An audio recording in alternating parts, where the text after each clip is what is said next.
तो दोस्तों हम लोग देख पा रहे हैं कि पश्चिमी देश इस समय भारत के साथ डिफेंस को लेकर कॉपरेशन बढ़ाने के बिल्कुल चरम सीमा तक पहुंच चुके हैं। वो सभी जानते हैं कि इस क्षेत्र में अगर भारत का साथ मिल जाता है तो ये उनकी गिरती हुई अर्थव्यवस्था को बूस्ट देने में बहुत ज्यादा सहयोग दे सकता है। जी हाँ, भारत की डिफेंस रिक्वायरमेंट बहुत ही ज्यादा है। ऐसी परिस्थिति में किसी भी देश का भारत के साथ होना इस क्षेत्र में उसके लिए एक अवसर पैदा करता है कि वो ठीक ठाक पैसा भारत से बना ले, जैसा कि हम लोग इजराइल के केस में देख चुके हैं, फ्रांस के केस में देख चुके हैं, या फिर सदाबहार रशिया के केस में देख चुके हैं। और अभी रिसेंटली देखा हम लोगों ने कि अमेरिका के साथ जब भारत ने डील्स शुरू की तो एक के बाद एक कितनी सारी डील्स कर ली। जिस तरह की डील्स बड़े बड़े अमीर देश नहीं कर पा रहे थे वो सारी डील्स भी भारत बड़ी आसानी से कर देता है। कहने का मतलब भारत की रिक्वायरमेंट ही ऐसी है कि दुनिया के महंगे से महंगे और महत्वपूर्ण वेपन लेने के लिए बाध्य कर देता है। अब इसी सीरीज में दोस्तों यूके का नाम निकल कर आ रहा है। यूके के बारे में हम सभी लोग जानते हैं कि हमारे एमका परियोजना के लिए जो इंजन की बातचीत है ये शुरुआत में यूके के साथ ही चली थी। दरअसल यूके की रोल्स रॉयस, जो कि शायद दुनिया में नंबर 1 इंजन बनाती है इंजन के मामले में, उसके साथ हमने एक लंबे समय तक एमका के इंजन को लेकर बातचीत की। और शुरुआती चरण में ऐसा लग रहा था कि हम लोग केवल इसी एकमात्र ऑप्शन के साथ चल रहे हैं और इन फ्यूचर एमका के लिए जब भी इंजन बनेगा वो रोल्स रॉयस के सहयोग से ही बनेगा। इन्हीं से हम लोग टेक्नोलॉजी ट्रांसफर और आईपीआर लेंगे। हालांकि बाद में परिस्थितियां हमारे लिए अच्छी जनरेट हुई और इसके बाद अमेरिका और फ्रांस जैसे ऑप्शन भी हमारे सामने खुल गए।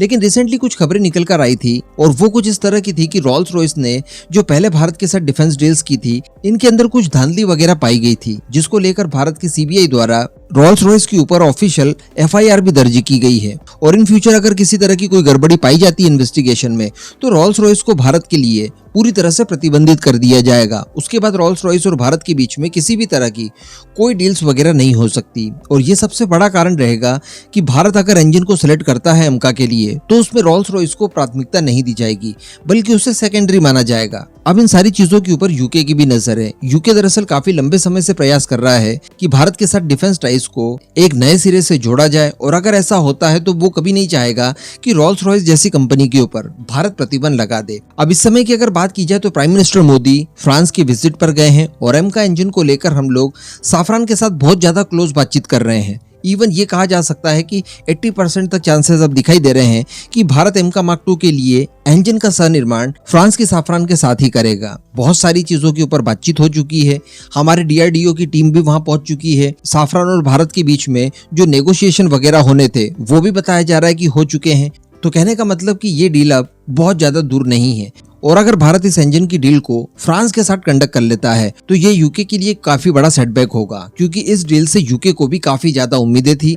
इस वजह से यूके वो पहला देश था जिसने भारत की सभी शर्तें मानने के लिए हामी भर दी थी। यानी वो समय जब हम लोगों ने इंजन को डेवलप करने के लिए बातचीत शुरू की उस समय तो कोई हमसे सीधे मुंह बात ही नहीं कर रहा था, लेकिन यूके उस परिस्थिति में भी भारत के साथ था और इंजन डेवलपमेंट के लिए कमिटमेंट कर चुका था। और जिस तरह से कुछ समय पहले हमारे डीआरडीओ की जीटीआरई की एक टीम साफरान की फैसिलिटी जाती है, वहां पर विजिट करती है, ठीक इसी तरह की चीज रोल्स रॉयस के साथ भी हो चुकी है और EJ200 इंजन को लेकर काफी ज्यादा बातचीत आगे भी बढ़ गई थी। अब इसी बीच दोस्तों एक और खबर निकल कर आ रही है और उसके हिसाब से बताया ये जा रहा है कि यूके अब बहुत ज्यादा उत्सुक है कि वो भारत को टेम्पेस्ट परियोजना में जोड़ ले।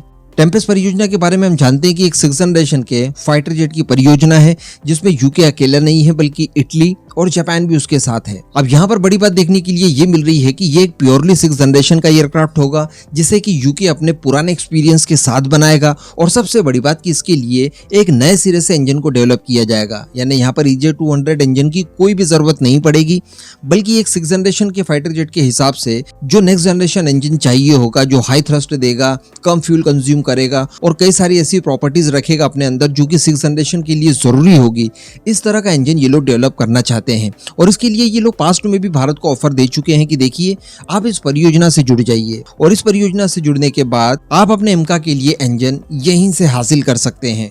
और ये मेरे ख्याल से भारत के लिए कोई बुरा ऑफर भी नहीं है। लेकिन इस समय की अगर बात की जाए तो जो ब्रिटेन की BAE सिस्टम है उसने भारत के साथ बहुत ज्यादा क्लोज आकर टेम्पेस्ट परियोजना में जुड़ने के लिए बातचीत शुरू कर दी है और बताया जा रहा है कि यूके इस समय हर वो प्रयास कर रहा है जिसके चलते भारत उनके साथ डील में बंध जाए। अगर मान लीजिए कि भारत इस परियोजना का हिस्सा बन जाता है तो इंजन को लेकर IPR और साथ ही टेक्नोलॉजी ट्रांसफर का प्रावधान ये सब कुछ दिया जा सकता है। इसके अतिरिक्त ये भी बताया जा रहा है कि यूके द्वारा भारत से मदद भी मांगी गई है और ये मदद मांगी गई है सॉफ्टवेयर के फील्ड में। दरअसल टेम्पेस्ट परियोजना के लिए भी इन एडवांस टाइप के सॉफ्टवेयर्स को डेवलप करना होगा जो कि टेम्पेस्ट की फ्लाइट वगैरह से लेकर सिचुएशनल अवेयरनेस और उसके हथियारों के इस्तेमाल तक को सभी प्रणालियों को कंट्रोल करेगा। तो इस सॉफ्टवेयर को डेवलप करने के लिए भी यूके द्वारा भारत से मदद मांगी जा रही है जो कि डेफिनेटली भारत की तरफ से दी ही जाएगी। लेकिन जब बात आ जाती है कि क्या भारत सीधे सीधे टेम्पेस्ट परियोजना से जुड़ना चाहेगा तो इसके लिए अभी भी बताया ये जा रहा है कि भारत बहुत ज्यादा उत्सुक या एक्साइटेड वगैरह नहीं है। यानी भारत अभी भी फोकस अपने ही एमका परियोजना के ऊपर कर रहा है जिसके लिए इंजन को डेवलप करने के लिए हम लोग अभी भी बातचीत कर रहे हैं, जिसमें फ्रांस की साफरान के साथ साथ यूके की रोल्स रॉयस भी आती है। लेकिन जैसा कि मैंने आपको बताया कि रोल्स रॉयस के ऊपर प्रतिबंध इन फ्यूचर भारत की तरफ से लगाए जा सकते हैं, इसलिए जो प्राथमिकता है वो डेफिनेटली फ्रांस की साफरान को ही दी जाएगी। अब इस पूरे मुद्दे पर दोस्तों आपका क्या मानना है? क्या भारत ने टेम्पेस्ट परियोजना ज्वाइन करनी चाहिए या फिर नहीं? नीचे कमेंट करके जरूर बताइएगा।